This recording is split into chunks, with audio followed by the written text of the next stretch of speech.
What's up, everybody, and welcome to ITG Daily, the show that brings you the hottest in gaming news. I'm Drew Bosley, that's the one and only Scott Savage. Scott, we've got a loaded episode today for everybody, where they can join us over at InsideTheGame.ca, YouTube/InsideTheGameOfficial, those podcast services, thanks to our friends over at Fired Up Network, and of course, those beautiful TV streaming networks around the globe, thanks to our friends over at Amazon Prime, ESTV, Jinx Esports TV, and the list goes on and on. But Scott, today's show, what do we have? We have EA has announced Cliffhanger Studios, Cliffhanger Games, and they are making the new Black Panther game. I hope to see more on that in the future. We also have XDefiant will release on some consoles, and we have a new Twisted Metal trailer that actually has me a little more excited this time around. Finishing it off, we have Halo modders are actually working with 343 on something, and that's, again, exciting. Very exciting episode, so let's dive in. Scott, topic number one is EA reveals Cliffhanger Games, a new studio that's working on a Black Panther game. This is Christopher Dring over at GamesIndustry.biz. EA has formally announced Cliffhanger Games and revealed its first project. The AAA developer is based in Seattle, and it's creating an original third-person single-player game based on Marvel's Black Panther franchise. It follows news that EA's Motive Studio is creating a game based on the Iron Man IP. Scott, right there, here comes some more Marvel stuff. Marvel, I feel, as of late, has been like on overdrive, man. Are we getting a little too flooded with Marvel stuff? Are you worried that another Marvel game might be just too much? I want to be worried. I want to be cautious and just kind of, hold my expectations down a little bit, because we've seen what happened with Marvel's Avengers, and that was less than favorable. I'm wondering if there really is a hunger for all this Marvel. Well, it's funny because when you talk about Marvel's Avengers, one of the best parts of that game was the DLC War of Wakanda, which came out, which featured Black Panther, right? I remember Steve and I covered that. He's like, yo, this is great. Where are they going to go next? And well, not much followed after, to be honest.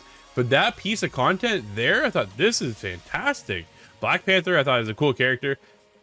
The thing is, how do we set up another Black Panther game, right?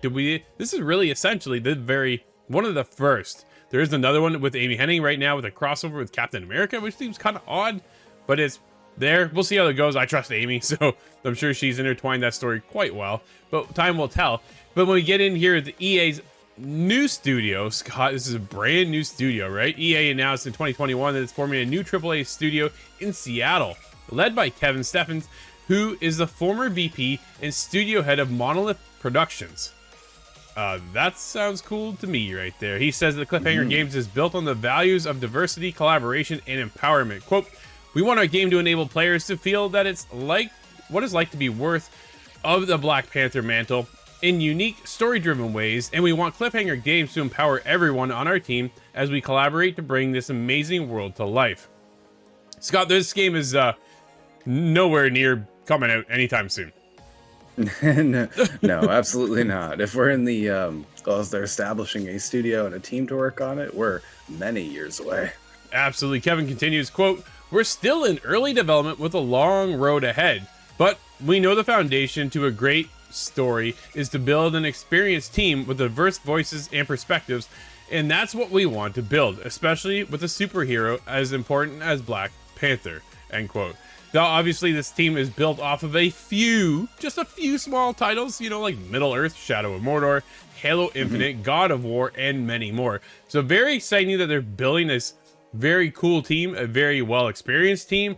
And when you take a look at all these titles that they've worked on, Scott, you have to think another AAA title is in development. That hopefully it will work out well. But we also know when teams come together, sometimes everybody doesn't quite mesh right away, and it takes years to get to that foundation. We just recently talked about this not too long ago with another studio, how there are a little bit kind of coming into troubled waters because everybody's brand new as to working together. Not brand new in the industry, but when you mesh all these creative minds together, sometimes there's a little bit of a clash, but sometimes we just mesh and melt right in, and we get something absolutely incredible. And I'm hoping that's what we get here with Black Panther.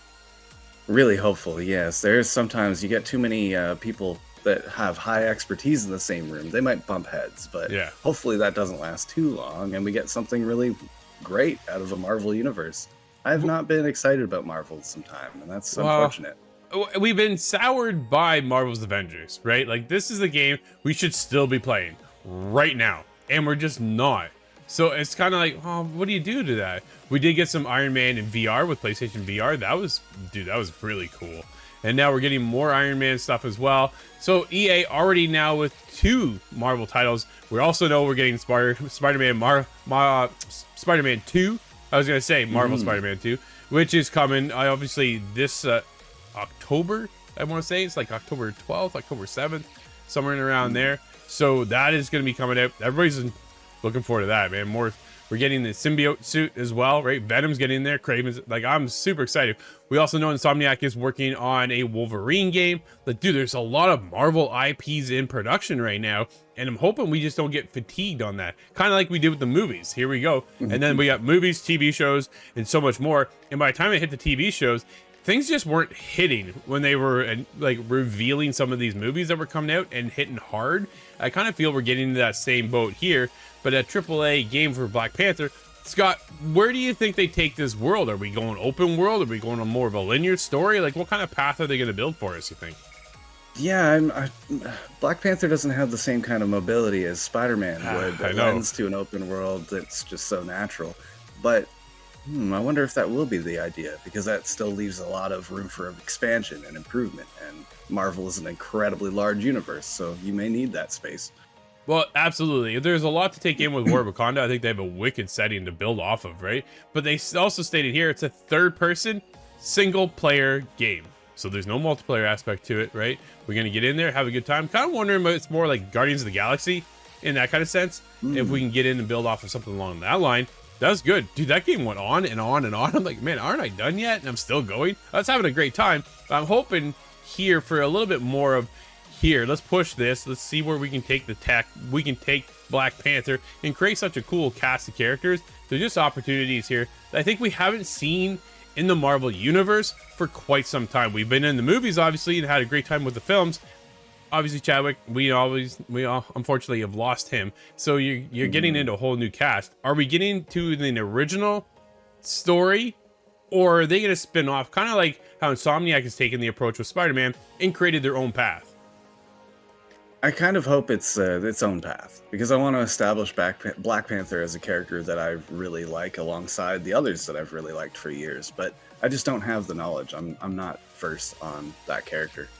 Absolutely. So I think this is the time for them to craft their own story and bring in a new generation and a new audience and open up the opportunities where Black Panther can really take us, right? So we'll see what happens, but only time will tell when it comes to that one, Scott.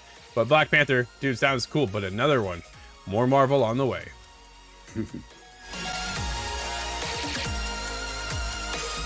Scott, topic number 2 comes the way of Michael Hardens over at PSU, saying XDefiant on PS4 and Xbox One won't be available at launch. The official XDefiant Twitter account has revealed that the game is still planned for a launch in summer 2023, but the PS4 and Xbox One versions of the game won't be a part of the package. Instead, the game will arrive on PS5, PC, and Xbox Series X and S, with the last generation editions arriving at a later date. More updates will be provided once they are available, the tweet added. Scott, we're starting to see the push go into the current gen and say goodbye to last gen, aren't we? Yeah, no longer can we call it next gen. Yeah, the PlayStation 4 is upon us now, and it makes sense that these companies are going to want to. Sorry, 5. The PlayStation 4 is behind us, is what I mean. But it's interesting to see how these companies will individually kind of peel away, because you're leaving a lot of player base in the past, and that's unfortunate as well. Well, there is still a huge amount of players over on last-gen consoles, right?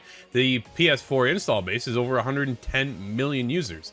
So to lose some of them, now granted, a lot of us, I don't even know what percentage would be right now, Scott, but granted, there are many of us who have transitioned over to PS5, right? Or in the case of the Xbox 360, to the Xbox One, and then on to the Xbox Series X and S. So there are people, though, I still know who are playing on the 360, though, Scott. Like, there's that people that are still way behind. I was a holdout for a very long time. Well, yeah, you mentioned too that you did have your 360 going well into the next generation, right? Yeah, I think I may have retired that in 2014, but it was only because I had played enough Titanfall and wanted to upgrade the Titanfall experience. And then say goodbye. It's yeah. XDefiant though. Yeah. Here it comes with Ubisoft. This is a lot of people are going, man, this is going to take on Call of Duty. I don't know. We will see if that's kind of the way it goes. I think they made something solid. I'm hoping this is one of the Ubisoft titles that can stick, because lately I feel like they've been throwing a lot of spaghetti at the wall and seeing what sticks and what falls off. And maybe XDefiant can be one of those winners that takes off a little bit. But I know we've been into the beta, and I've had mixed feelings about it, right? It's really fast, which is not my playstyle. So for me, it's not really hitting home, but I know it's kind of sticking with a lot of people. I am really curious to see if we can get Corey in from the team and what he feels and how he feels this game will go. And it is coming free to play, so a lot of people can get in on this, and away they go. So the opportunity is there. Scott, do you think XDefiant's going to survive? I think it will among a certain crowd, yeah. Because the way I've seen it play out in Call of Duty, I'm not as versed as Corey is on our team, but sure, you see the kind of quick twitch motion. Everybody's trying to play these games as if they're Titanfall, funny enough. But this will give everybody kind of a place. It seems to be made for that style of gameplay, and hopefully well supported, so you can have more fun doing that instead of Battlefield. Yeah, granted, absolutely. And then the push now with next-gen hardware, too, gives us an extra little bit of fidelity to play with, right? The 60 frames per second and all that kind of stuff. They're boosting things up. We're getting away from the last generation where we get into that stuck at a 30 frames. I know there are some games still, even with our current generation of hardware, that are still staying at the 30 frames, but that's a different take. This is a fast shooter. So we need that silky smooth experience, and hopefully XDefiant can pull that off. But I think they can only do it with the next, man, I sound like a PR guy here, with the power of the PlayStation 5 and the Xbox Series XS. Like, you know what I mean? They really need that next push to be able to kind of take that to the next level. And that's where they do it with the current hardware that we're at, where when you go back, it's maybe a little bit more difficult to handle when you're talking about the Xbox One or the PS4, right? Well, if it is free to play, I see there being good a chance that you'll get a lot of microtransactions going through, and that income will likely support the game and perhaps bring it back to these older consoles. It's a big cost. Well, yeah, I do wonder what is the holdup, right? Obviously, they are pushing right now for the current stuff in PC. PC was where it's really been for quite some time. And they've had, oh, Scott, what did they say? Something like 28 beta tests already? I think it was nearly 30, yeah. Right? So they are listening to the community as well as they're building this game. I think that was something that Ubisoft needed to learn their lesson in and listen to the feedback and appreciate where the gamers are coming from and tweak the game to keep their game alive, because we've seen Hyperscape just come and go so quickly. That was one of their battle royales, if you haven't heard, that just didn't survive, right? So we'll see where it goes. But dude, XDefiant, I think it looks like a solid game.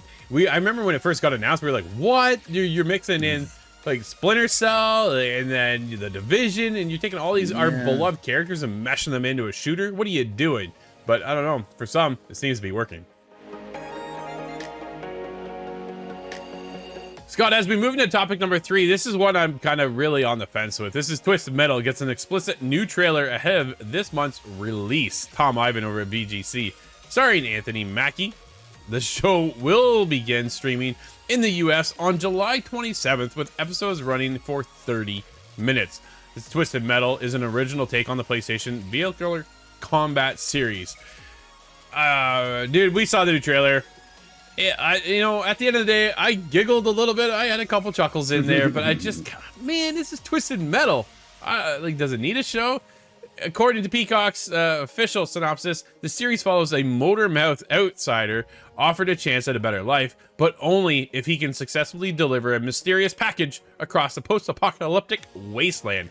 And of course, things go awry, Scott.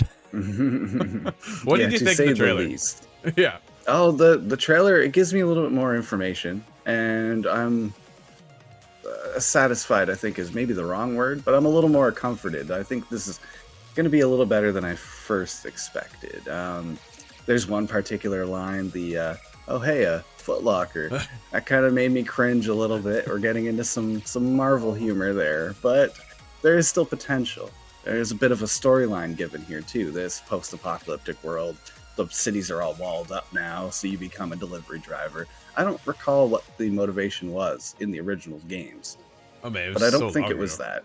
No, yeah, it was just go out and shoot other cars, really, right? Like that's kind of what it came down to. I've never really gotten into the Twisted Metal franchise, and then now they're coming up with the show. I'm like, I'm gonna check it out. I do want to see what it's all about. I think this trailer is the best one they've showcased so far to actually get my interest more than the other ones. We've seen the other ones. I was like, this looks horrible. I don't know what they're doing here, but they didn't showcase really what the main character is about, what the story is involved with Twisted Metal. So here, I'm actually kind of interested a little bit more, Scott, than the last one. I don't know. We'll see how it goes, though.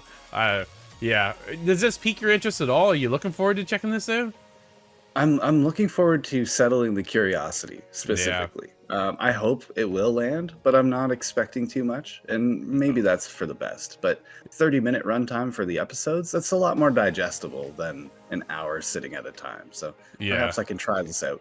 Yeah, this definitely isn't going to be a Last of Us experience, right? Like, we're getting into something here that is going to be over the top and cheesy, and maybe a couple laughs here or there. We'll see. I hope they don't add emotionality to it. No, they can't do that. That would just... That'd be a little strange. Yeah, no, and then you got Sweet Tooth in there cutting heads off. I don't know. I know his daughter has something to do with the story, so maybe there's an angle there, but yeah, I don't need it. No, they got to keep this lighthearted, I think, right? I think that's a... Lighthearted isn't really, I think, the right word, maybe. But just don't take yourself too seriously. No, exactly. Know what you're getting into. Know that it is Sweet Tooth. This is Twisted Metal, and it's just supposed to be just nothing but chaos, really, and just kind of go with the flow. We have something that I really didn't see coming. This is Halo's RTS and third-person roots are about to be restored, and that has me excited. This comes from Will Nelson, not to be confused with Willie Nelson, over at PC Gamer, and it goes on to say, Halo, the Master Chief Collection, already brings together 6 of the most important FPS games ever made for you to play via PC Game Pass, and 343 Industries has now shown off a treasure trove of cut content it promised to help modders restore, as the days of Halo as an RTS and third-person shooter come back, with a plethora of enemies, vehicles, weapons, and maps. From what I understand, this is going to be a huge amount of content. Soon, Master Chief Collection is going to have so much preserved history, it'll make your head spin. 343's Industries is working directly with an intrepid team of modders known as the Dig Site team to bring back a slew of classic Halo cut content, a lot of which has been known about over the years but has never seen the light of day. It all began when 343 pledged to restore content from the fabled 1999 Halo RTS last year, and we're even closer to that goal now. We've got cut enemies, vehicles, weapons, and maps, all from the Halo PC port, the very early days as an RTS, and even when Halo was a third-person shooter.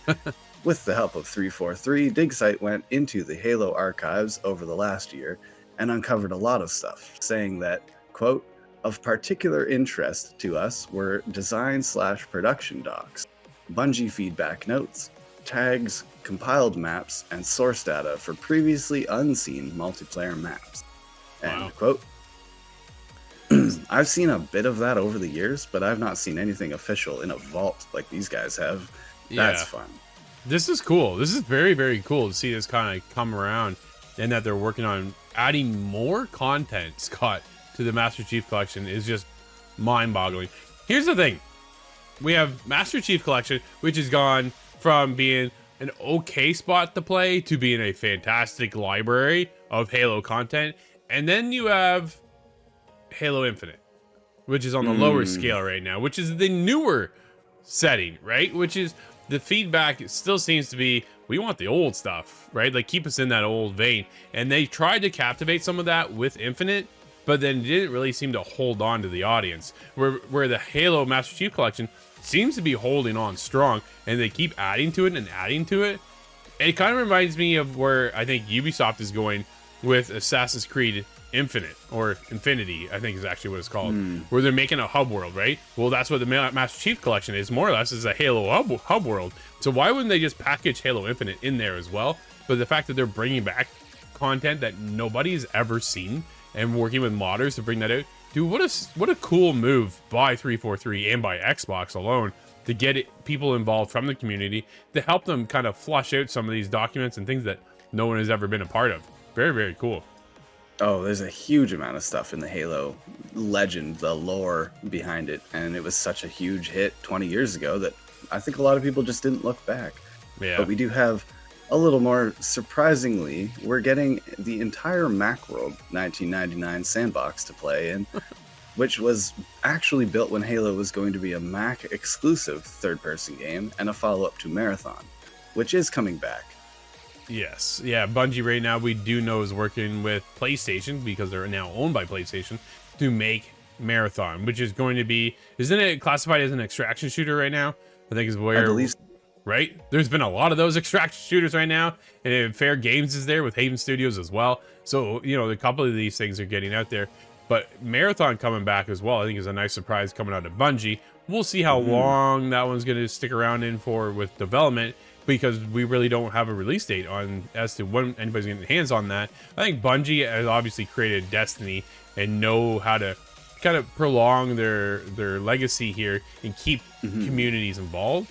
I think they've been able to do that here too with Halo, right? Even the content that they've never produced is now getting new fresh eyes and a breath of fresh air coming out, where people can jump back into their legacy once again, right? Like, it was Bungie that started all this. Dude, can you imagine if it was a Mac exclusive where Halo would be now? Oh, it would be a whole different universe, and therefore the whole shooter industry would be different too, because I think Halo was quite influential. Absolutely. Yeah, definitely things have changed because of Bungie, so I think we owe a lot to them, to be honest. Certainly. There is a little more information we have on the RTS angle, and I want to get into that just because it's quite obscure. I never played the RTS way back in the day. Nobody did. Yeah. But Halo Wars has since come out.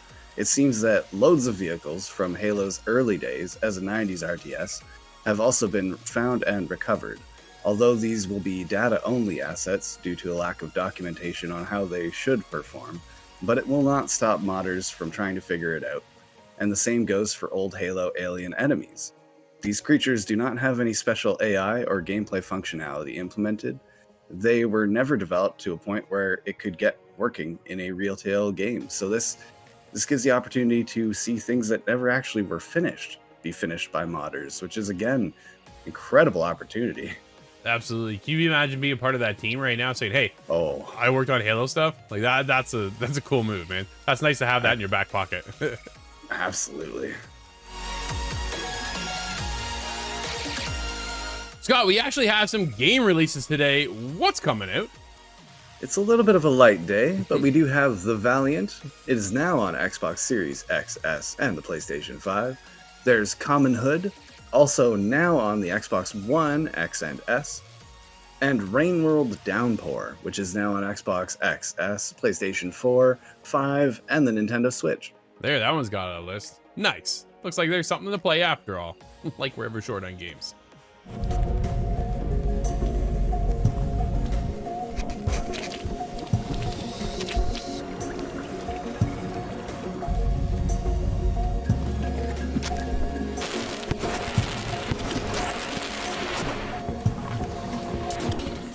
That'll wrap up today's episode, everybody. Thank you for hanging out with us. This has been ITG Daily, the show that brings you the hottest in gaming news. Don't forget, you can check us out everywhere, and of course over on Twitter at the official ITG. Until tomorrow, everybody, I'm Drew, that's Scott. We'll see you inside the game.